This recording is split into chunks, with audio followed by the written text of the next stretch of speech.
울산시는 26일 시청본관 대회의실에서 사회복지기관, 시민단체, 관계공무원 등 200여 명이 참석한 가운데 울산 시민복지기준 마련 제2차 공청회를 개최한다고 밝혔습니다.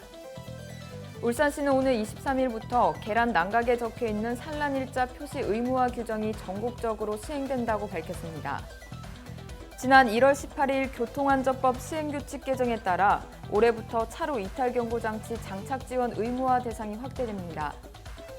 울산시는 목재균열 등에 대한 태아로의 안전진단 연구 용역을 실시한 결과 구조안전에 문제가 없는 것으로 확인됐다고 밝혔습니다.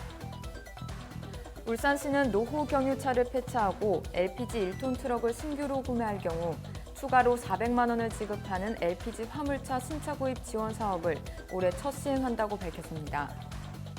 자세한 소식은 잠시 후 뉴스에서 전해드리겠습니다.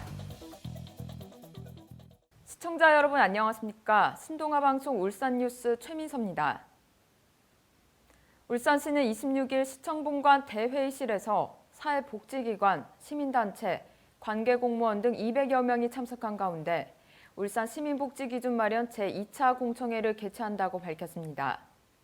울산시는 지난해 울산 시민복지기준 마련을 위한 용역 착수 후 제1차 시민공청회를 개최하여 의견을 수렴했습니다.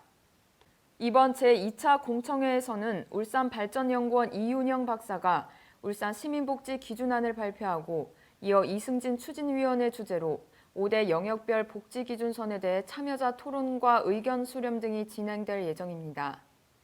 현재 추진 중인 울산시민복지기준은 시민생활과 밀접한 소득, 주거, 돌봄, 건강, 교육 5대 영역으로 구분해 시민 누구나 누려야 할 복지와 삶의 질의 기본 수준을 설정하게 됩니다.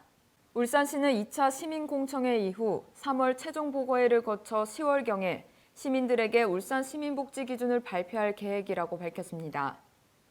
정복근 복지여성국장은 시민복지기준에 대한 다양한 시민의 의견 수렴을 위해 공청회가 마련된 만큼 적극적인 관심과 참여를 바란다고 전했습니다.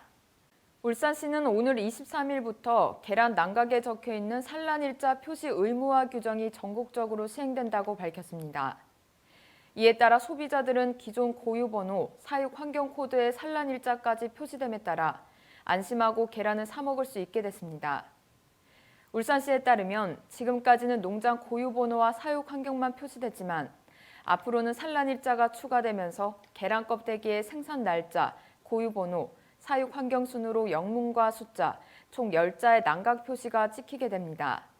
하지만 소비자와 농가업체가 규정을 이해하고 이행할 수 있도록 시행일 이후 6개월의 계도 기간을 갖게 됩니다.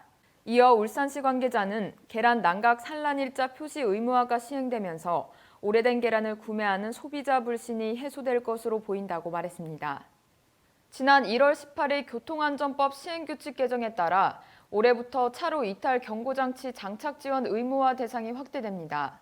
기존에 제외된 20톤 초과 화물과 특수자동차 중 4축 이상, 군안형, 특수작업형 차량 등도 차로 이탈 경고장치 의무 장착 대상으로 확대됐고 울산시의 의무 대상 차량도 기존 1,613대에서 4,200대로 증가했습니다.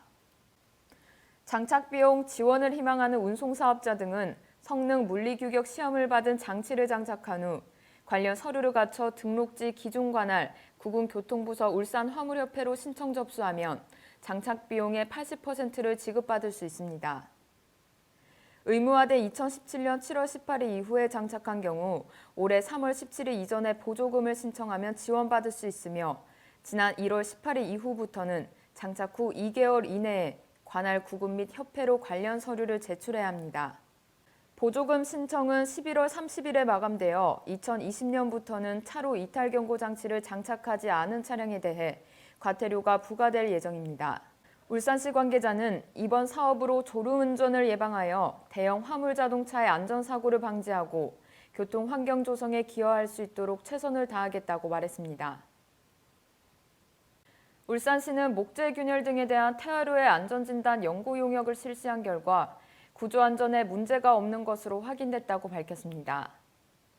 이번 용역은 지난해 8월부터 올해 2월까지 진행된 것으로 목재균열 양상과 함수율 조사 등을 바탕으로 대한건축학회 구조설계 기준에 따라 구조 안전성이 검토됐습니다.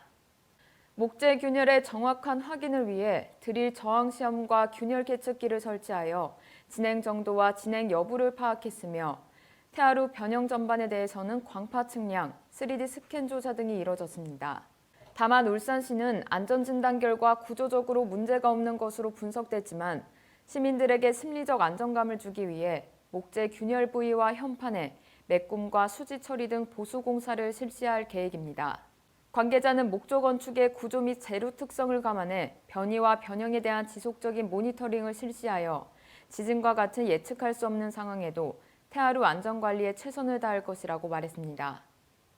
울산시는 노후 경유차를 폐차하고 LPG 1톤 트럭을 신규로 구매할 경우 400만 원을 지급하는 LPG 화물차 신차 구입 지원 사업을 올해 첫 시행한다고 밝혔습니다. 올해 사업비는 40대에 대한 1억 6천만 원이 편성되어 있으며 신청 대상은 배출가스 5등급 경유 자동차를 조기 폐차한 후 LPG 1톤 화물차를 신규로 구입하는 차량 소유자 또는 기관입니다. 신청은 오늘 2월 25일부터 28일까지로 울산시 의회 의사당 3층에서 접수 가능하며 접수 시 조기 폐차 보조금 지원 신청서와 LPG 화물차 신차 구입 지원 신청서를 함께 제출하면 됩니다.